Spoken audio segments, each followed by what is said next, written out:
이스라엘 백성들이 이제 가나안 땅 들어갈 때에 제일 먼저 이렇게 접하는 강이 있었습니다. 그 강이 혹시 무슨 강인 줄 아십니까? 요단강이죠.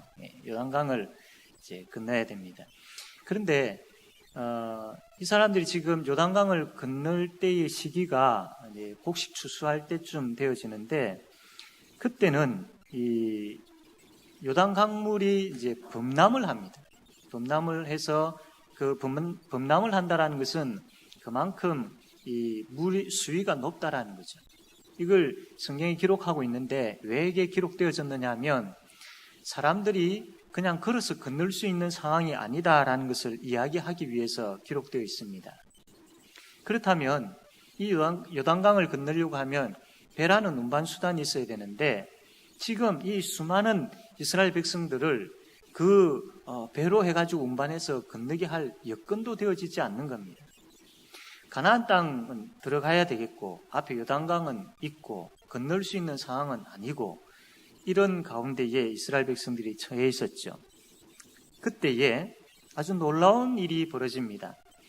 제사장들이 언약궤를 메고 요단강에 가서 발을 내딛는 순간 이 요단강이 흐르고 있었는데 이 흐르는 물이 멈추어 버리는 겁니다. 그 위에서 흐르는 물이 멈추게 되어지니까 그냥 길이 생기는 거예요. 그 길을 이스라엘 백성들이 건너게 되어진 겁니다.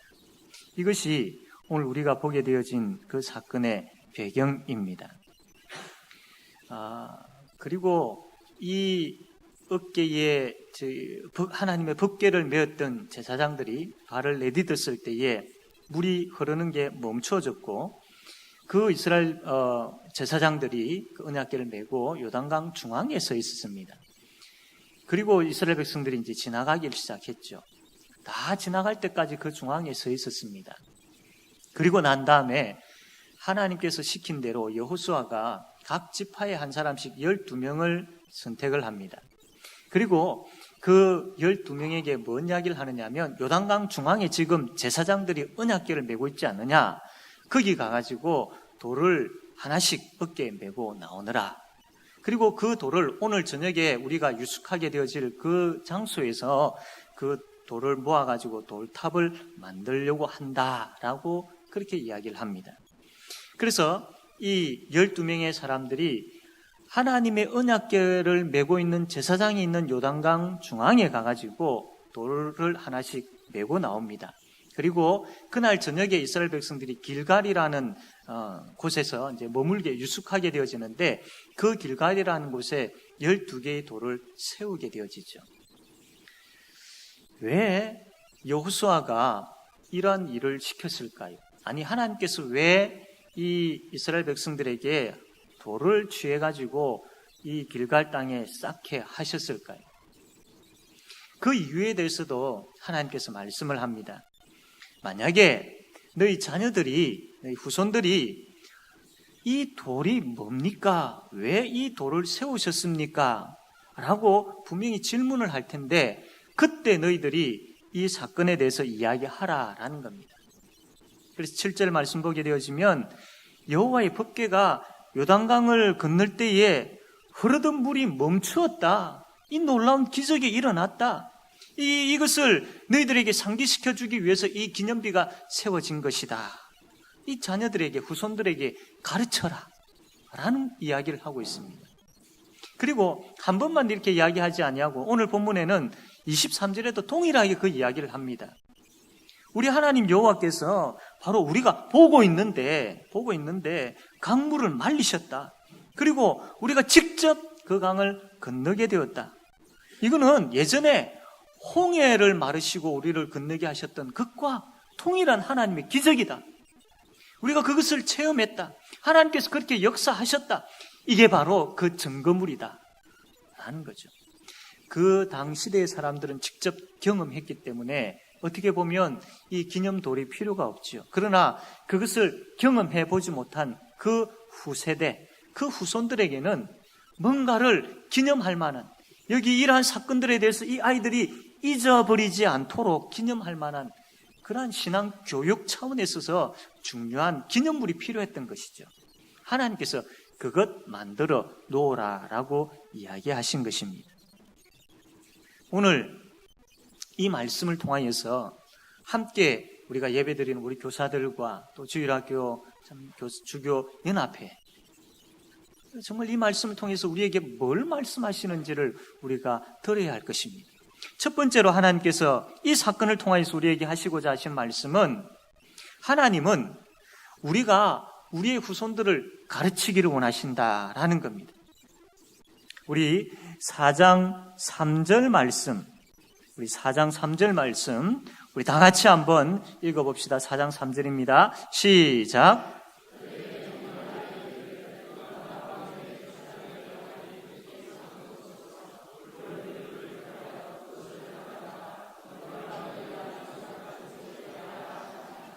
아멘. 하나님은 교육에 참 관심이 많으신 분이십니다. 특별히 하나님은 신앙 교육을 통해 가지고 하나님의 구원의 역사를 이루어 가시는 분이십니다. 하나님은 그 기성세대가 그 다음 세대에게, 부모가 자녀에게, 스승이 제자에게 하나님의 말씀을 통하여서 정말로 가르치고, 또 그 후손들이 그 말씀을 보게 하고 만지게 하고 경험하게 함을 통하여서 하나님의 구원의 역사가 멈추지 아니하고 계속해서 다음 세대로 이어가게 하신다라는 겁니다. 그 도구를 교육이라는, 신앙 교육이라는 그 아주 귀한 신앙 교육의 도구를 가지고 하나님의 구원의 역사를 계속 이어가고 있는 것을 보게 되어집니다. 신명기 6장 7절 말씀 보면, 내 자녀에게 부지런히 가르치며 집에 앉았을 때든지 길을 갈 때든지 누워있을 때든지 일어날 때든지 이 말씀을 강론할 것이며 가르치라고 했습니다. 부지런히 가르치라고 했습니다. 어떠한 상황에서도, 어떤 경우, 어떠한 형편, 내가 지금 어떠한 그 상황 가운데 있다 할지라도, 그 아이들이 어떠한 형편과 상황 가운데 있다 할지라도 부지런히 가르치라라고 했습니다. 하나님은 이렇게 신앙 교육이 너무나도 필요하고 꼭 있어야 될 것임을 말씀을 하고 있죠. 오늘 본문 말씀에서도 동일하게 기념비를 통하여서 그 후손들에게 하나님의 역사를, 하나님에 대한 신앙을, 하나님의 그 놀라운 기적을 이들에게 가르치기를 원하시는 하나님의 마음을 보게 되어집니다. 이 땅에 교회가 세워진 목적 중에 하나가, 중요한 목적 중에 하나가 바로 이 신앙 교육입니다. 그러나 이것이 참 중요한 것임에도 불구하고 지금 이 시대의 한국 교회의 모습을 볼 때에 신앙 교육이 점점 식어가고 있는 모습을 보게 되어집니다. 여러분, 그 이유가 무엇일까요? 지금 이 시대는 저출산, 자녀를 그렇게 많이 낳지를 않습니다. 옛날에 비하여서. 그래서 아이들의 수가 점점 줄어가고 있죠. 초등학교 교실이 점점 줄어가고 있는, 초등학교 자체가 아예 하나씩 없어지고 통폐합되어지는 그런 시대를 살아가고 있습니다. 그리고 이 시대는 굉장히 복잡하고 바쁜 그런 사회의 모습을 보게 되어집니다. 그러다 보니까 정작 아이들을 가르쳐야 할 교사들이 굉장히 바쁜 시대를 살아가고 있습니다. 뿐만 아니라 과거에는 교회의 문화가 세상의 문화를 지배했다 하더라도 과언이 아니었는데, 지금은 세상의 문화가 너무나도 많이 교회의 문화를 넘어서 있는 것을 보게 되어집니다. 이런 문화에 대한 차이들, 여러 가지 많은 이유들을 들 수 있겠죠. 그러나 원론적인 이유를 우리는 살펴보아야 할 것입니다. 과연 어떤 이유 때문에 교회의 그 신앙 교육이 점점 식어가고 있을까요? 중요한 것은 하나님의 마음을 알지 못하기 때문입니다. 하나님은 앞에서 이야기한 것처럼 신앙 교육을 통하여서 하나님의 구원의 역사를 이루어가기를 원하시는 분이십니다. 하나님의 마음은 이 교회에 신앙 교육이 점점 부흥되어지고 풍성하게 되어져서 이 신앙 교육을 통하여서 다음 세대들이 굳건하게 세워지는 것, 이게 하나님의 마음입니다. 그런데 이 하나님의 마음을 점점 잃어가고 있다는 겁니다. 교사에게 있어서 가장 소중한 것은 하나님의 마음입니다. 하나님이 이 아이들을 얼마나 사랑하고 계시는지, 그리고 말씀을 통하여서 하나님이 누구이며 하나님의 역사가 무엇이며 하나님의 구원이 무엇인지를 하나님은 가르치기를 원하는 그런 뜨거운 마음을 가지고 계신 분이 하나님이십니다. 언제부터인지 교육기관에 또 교사들의 마음속에 이러한 하나님의 열정, 자녀들을 가르치고 아이들을 가르치고 다음 세대를 가르치고 싶어하는 하나님의 열정들이 점점 식어가고 있었다라는 것이죠. 아이들이 살아나갈 수 있는, 아이들이 부흥할 수 있는, 또 아이들이 그 구원의 역사의 은혜 가운데에 살아갈 수 있는 것은 하나님 그분에게 있고 그분의 말씀에 있고 그것이 가르쳐져야 되는데, 하나님께서는 그것 아시기 때문에 가르쳐지는 것들이 계속 이어지기를 원하는 그런 뜨거운 열정을 가지고 계시는 분이신데, 그 하나님의 마음을 우리가 잃어가고 있다라는 겁니다. 그러므로 우리가 회복되어져야 될 부분들은, 교사가 또 주일학교 연합회가 회복되어져야 될 부분들은 하나님의 마음입니다. 그분의 마음이 내 마음이 되어야 됩니다. 그리스도의 심장이 내 심장이 되어야 됩니다. 어린 영혼들을 정말로 사랑하시는 그 사랑이 내 마음속에 충만해야 됩니다. 말씀을 전하고자 하는 그 말씀이 아이들을 살린다는 것을 분명히 알고 계시기에 그 말씀이 아이들에게 있어야 됨에 대한 안타까운 마음을 가지고 계시는 그 하나님의 마음, 그 말씀을 가르치고자 하시는 그 하나님의 마음이 우리의 마음이 되어질 때에, 사랑하는 성도 여러분, 그러한 마음을 가지고 아이들 앞에 선 교사가 어떻게 정말로 그 아이들을 제대로 가르치지 못할 수가 있겠습니까? 그 마음을 가지고 아이들 앞에 섰을 때에 그 가르치는 현장에 믿음의 역사가 일어날 줄로 믿습니다. 세상이 이야기하고 있고 많은 사람들이 지금은 안 된다라고 이야기하고 있는 모든 것들이 이 믿음의 역사를 통하여서 다 무너지게 되어지고, 정말로 하나님의 뜻대로 하나님의 그 백성들, 그 다음 세대들이 세워져 가는 그런 놀라운 믿음의 역사를 보게 되어질 줄로 믿으시기를 바랍니다. 두 번째로 이 말씀을 통하여서 우리가 얻어야 될 것은 하나님을 가르쳐야 된다라는 겁니다. 우리 4장 23절 말씀 한번 다 같이 읽겠습니다. 23절 시작.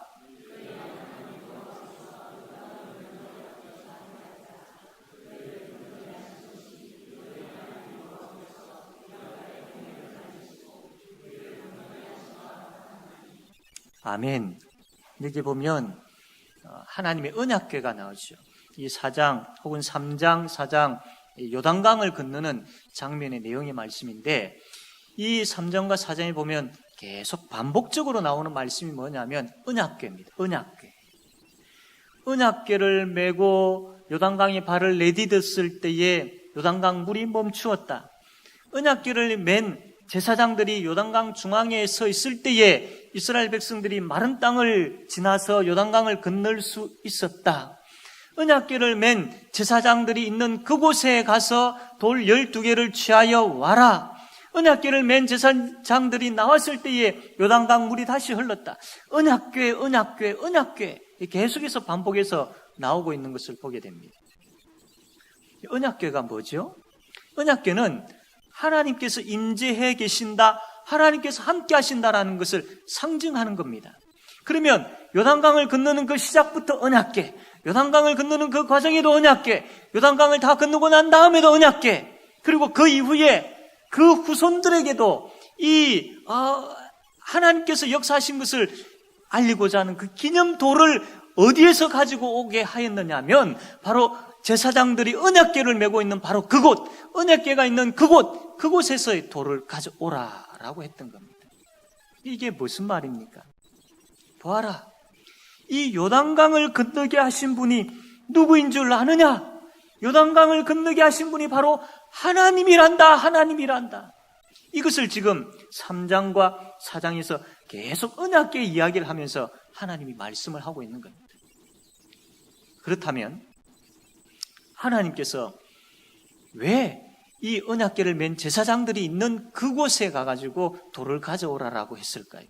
그냥 가까이에 출발하기 전이나 아니면은 다 이제 건널 때쯤 되어서 그쪽에 있는 돌을 메고 오면 안 편했겠습니까? 그런데 왜 굳이 언약궤가 있는 그곳에 가서 돌을 취하라고 했을까요? 하나님은 이 이스라엘 백성들의 그 다음 세대들에게 하나님을 가르치고 싶으신 것이죠. 요단강을 건너게 하신 분이 누구인지에 대해서 분명하게 이야기하시고 싶은 것이죠.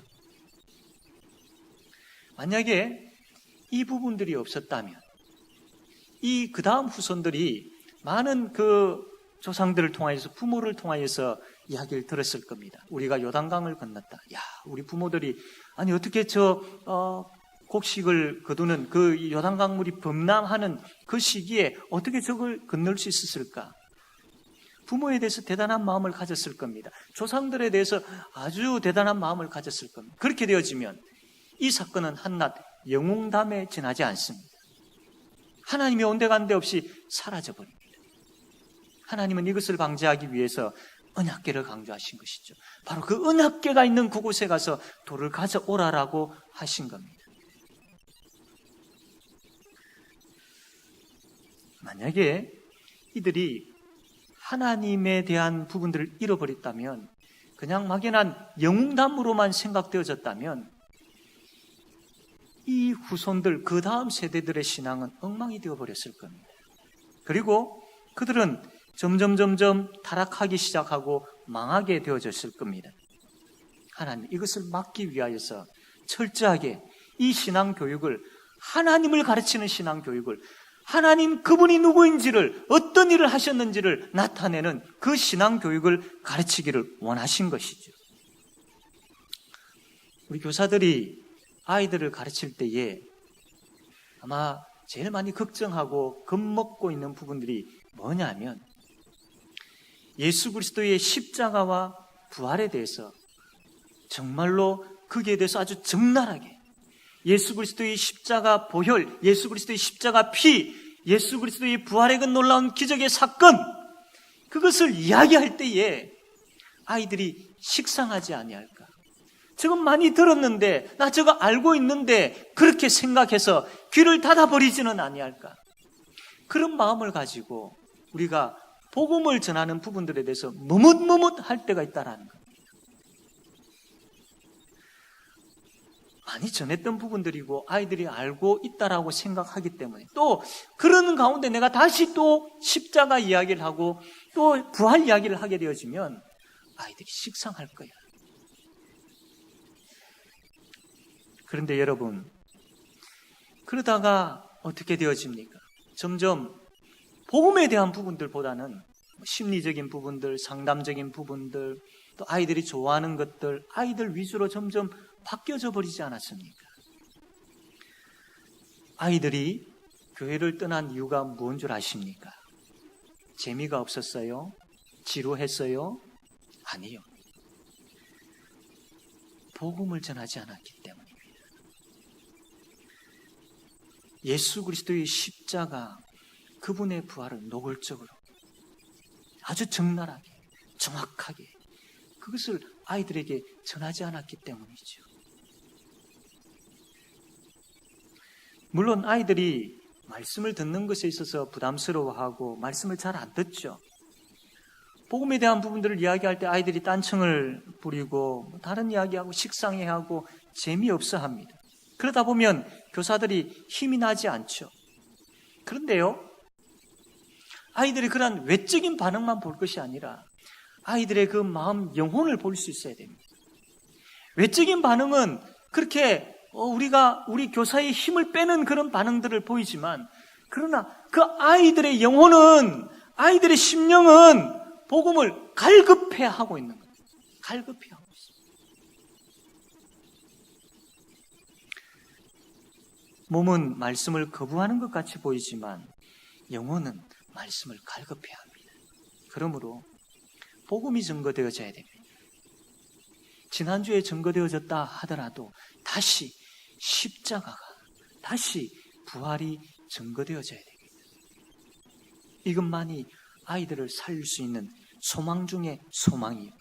이것만이 아이들을 회복시키고 아이들이 하나님의 사람으로 온전하게 세울 수 있는 능력 중에 능력이기 때문입니다. 사랑하는 교사들 여러분, 진실하고 신실하게 복음이 준비되어져야 되고 그 복음의 열정과 은혜가 내 속에서 먼저 불타오르기를 소원해야 되고 그리고 난 다음에 그 열정을 가지고 아이들에게 담대하게 복음을 외치십시오. 그러면 그 복음이 그 속에서 아이들에게 역사합니다. 그 복음의 주인공이신 하나님께서 그 아이들을 가만 내버려 두지 않으신다라는 것. 우리가 기도하고 준비하여서 하나님 그분을 가르칠 때에, 하나님 그분의 복음을 가르칠 때에 하나님이 역사하며 하나님이 그 현장에서 변화시키십니다. 그렇기 때문에 믿음의 역사가 일어날 줄로 믿으십시오. 아이들의 그 심령에 복음이 던져지고 복음이 증거되어지면 그 심령에 믿음의 역사가 일어납니다. 이것을 믿고 소망을 가지고 인내하면서 계속 증가하십시오. 인내하면서 소망을 가지고 계속 증가하는 그런 사랑의 수고가 있게 되어질 때에 하나님은 그 사랑의 수고를 외면치 아니하시고 열매 맺게 하십니다. 분명히 열매 맺게 하십니다. 왜냐하면 복음은 생명이고 복음의 그 능력은 놀랍게 나타나기 때문이죠. 하나님의 약속이기 때문입니다. 그러므로 복음이 아이를 살린다라는 그 확신을 가지고 사랑의 수고, 소망의 인내를 가지고 사랑의 수고를 하십시오. 믿음의 역사로 하나님께서 응답해 주실 줄로 믿습니다. 세 번째로 이 말씀을 통해서 우리가 알아야 할 것은 하나님의 자녀가 어떻게 살아야 할지를 가르쳐야 됩니다. 24절 말씀입니다. 24절 우리 한번 다 같이 읽겠습니다. 시작.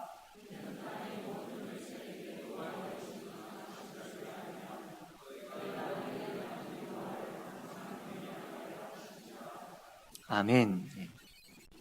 우리 아이들에게 인성이 필요하고 도덕적이고 윤리적인 삶이 필요하고 인간관계가 잘 원활하게 잘 이루어지는 것들이 필요하죠. 많은 사람들은 학교가 그것을 해주기를 원했던 것입니다. 이것을 잘하는 학교 또 잘하는 학교 선생님들이 분명히 있습니다. 그러나 점점 학교에서도 아이들의 인성과 또 윤리적이고 도덕적인 부분들과 사람과의 관계에 있어서 이것을 감당치 못하고 있는 것을 보게 되었습니다. 오히려 참 좋은 인간관계를 맺어야 될 그 학교에서 경쟁심이 유발되어지고 그 경쟁으로 인하여서 정말로 이 관계가 이상하게 되어져 버리는 그런 모습들 또한 보게 되어집니다. 학교가 이것이 되어지지 않다 보니까 이제는 가정이 이것을 해주기를 원하죠. 그러나 이것을 잘 하고 있는 가정도 있지만 많은 가정들이 힘들어하고 아파하면서 자녀 교육이 점점 밀려지고 있는 것을 보게 되어집니다. 자녀의 어떤 인격적인 부분들이 그 가정을 통해서 잘 다듬어져야 되는데 오히려 가정의 어려움을 통해서 그 자녀의 인격이 파괴되어져가는 안타까운 그런 모습을 많이 보게 되어집니다. 그럼 이제는 희망이 어디에 있겠습니까? 교회이죠. 교회입니다. 그렇다고 교회가 아이들에게 인성을 가르치고 도덕적이고 윤리적인 삶과 인간관계를 중점적으로 가르쳐서는 되지 않습니다. 교회가 아이들에게 가르쳐야 될 것은 여호와를 경외하는 삶을 가르쳐야 됩니다. 여호와를 경외하는 삶.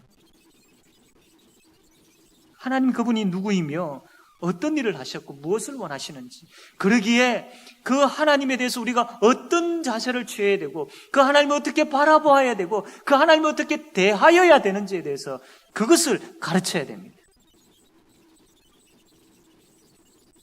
여호와 하나님을 경외하는 삶, 그분을 두려워할 줄 알고 그분을 사랑할 줄 아는 삶, 그것을 가르쳐야 돼요. 여호와 하나님을 경외하는 삶, 하나님의 하나님 되심을 인정할 줄 아는 삶, 그분 뒤에 숨을 줄 아는 삶, 그분을 붙잡고 매달리는 삶, 그분을 철저하게 의지하는 삶, 바로 그것을 우리의 자녀들에게, 우리의 다음 세대들에게, 우리의 아이들에게 가르쳐야 된다라는 겁니다. 그것 가르치면, 하나님과의 관계가 원활하게 되어지면, 그 하나님으로 인하여서, 그 복음으로 인하여서 이 아이들의 인성이 세상이 이야기하는 인성과 비교할 수 없는 인성으로 만들어집니다. 세상이 이야기하는 도덕적이고 윤리적인 것과 비교할 수 없는 그 더 높은 차원의 그런 도덕적이고 윤리적인 아이들이 되어질 것입니다. 여호와를 경외하는 삶을 가르치고 이 아이들이 여호와 하나님을 경외하는 자들이 되어질 때에 정말로 사람과의 관계가 어떠해야 함을, 어떠한 관계를 맺어야 됨을 분명히 이 아이들이 알게 되어지는 것이죠. 교회는 세상의 내용을 가르치는 곳이 아닙니다. 교회는 하나님을 경외하는 삶을 가르치는 곳입니다. 하나님을 경외하는 삶을 가르칠 때에, 앞에서 이야기했던 그러한 모습들을, 그러한 내용들을 가르칠 때에 이 아이들의 가치관이 바뀌게 되어지고 장차 이 아이들이 어떻게 살아야 할지를 알게 되어집니다.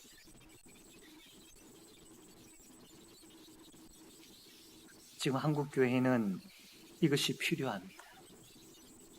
주일학교 연합회에서 관심을 가져야 될 부분들이 이러한 부분들이죠.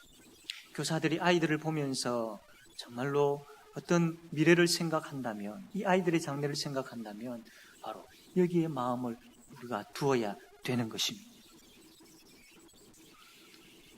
지금까지 하나님의 마음을 우리가 가져야 됩니다. 그리고 정말로 또한 하나님께서 어떤 분이신지 그 하나님을 가르쳐야 됩니다. 그리고 하나님을 경외하는 삶을 가르쳐야 됩니다. 라는 내용을 우리가 들었습니다. 어떻게 보면 다 알고 있는 내용들이죠. 어떻게 보면 이것보다는, 이 원론적인 것보다는 좀 더 방법적이고 프로그램적인 부분들이 필요하다라고 여겨질 수도 있습니다. 그러나 이 원론적인 부분들에 우리가 충실하지 못하게 되어지면 우리 다음 세대는 무너져 버리게 되었습니다. 우리 성경 한 군데 한번 찾아봅시다. 사사기 2장 7절 말씀입니다.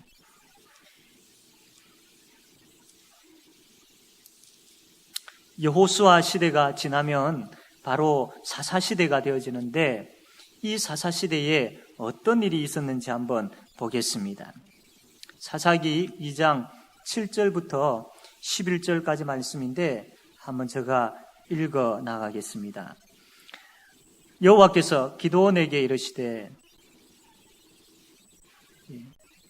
죄송합니다. 7장에 2장 7절부터입니다. 백성이 여호수아가 사는 날 동안과 여호수아 뒤에 생존한 장로들 곧 여호와께서 이스라엘을 위하여 행하신 모든 큰 일을 본 자들이 사는 날 동안에 여호와를 섬겼더라. 이 다음 세대들이 이 여호수아와 장로들과 여호와께서 행하신 일을 본 자들이 사는 날 동안에는 이 백성들이 여호와를 섬겼습니다. 그러나 8절에 여호와의 종 눈의 아들 여호수아가 110세의 죽음에 무리가 그의 기업의 경내 에브라임 산지 가스 산 북쪽 딥낫 헤레스에 장사하였고 그 세대의 사람도 다 그 조상에게로 돌아갔고 그 후에 일어난 다른 세대는 여호와를 알지 못하며 여호와께서 이스라엘을 위하여 행하신 일도 알지 못하였더라. 하나님의 그 은혜와 능력의 기적을 체험했던 그 세대가 살아있을 동안에는 이 백성들이 여호와 하나님을 섬겼습니다. 그러나 그 세대가 다 죽게 되어지고 난 다음에 다음 세대는 여호와를 알지 못하며 여호와께서 이스라엘을 위하여 행하신 일도 알지 못하였더라. 11절에 이스라엘 자손이 여호와의 목전에 악을 행하여 바알들을 섬기며 그 기성세대가 신앙교육을 제대로 하지 못함으로 인하여 그 다음 세대가 여호와 하나님을 알지 못하게 되어지고 우상을 숭배하게 되어지는 엄청난 죄를 짓는 것을 보게 되어집니다.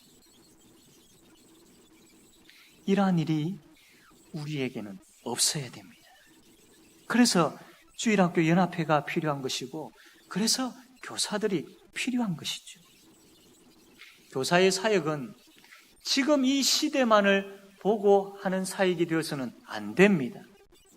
교사의 사역은 지금 내가 교사를 하고 있을 때에 이 아이들이 잘 성장하고 많이 나오고 하는 그것도 중요하지만 그것만 볼 것이 아니라 그 다음 세대까지 볼 수 있어야 되는 것입니다. 이게 바로 교사의 사역이지요.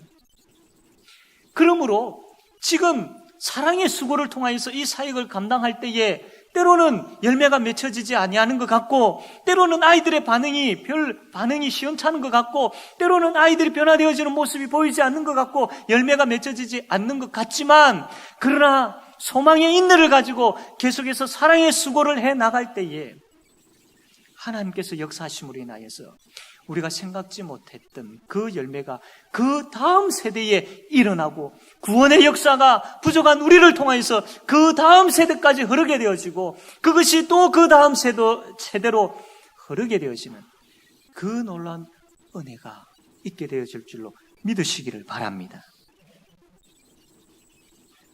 그러므로 지금 현재의 자리가 참 중요합니다. 지금 교사로서의 사랑의 수고가 헛된 것 같고, 열매 없는 것 같고, 아이들의 반응이 보이지 않는 것 같지만, 그러나 하나님은 그 사랑의 수고를 하나도 땅에 떨어뜨리지 아니하십니다. 지금 열매 맺게 하실 때도 있지만 그 다음 세대를 통해서 열매 맺게 하시는 것이죠.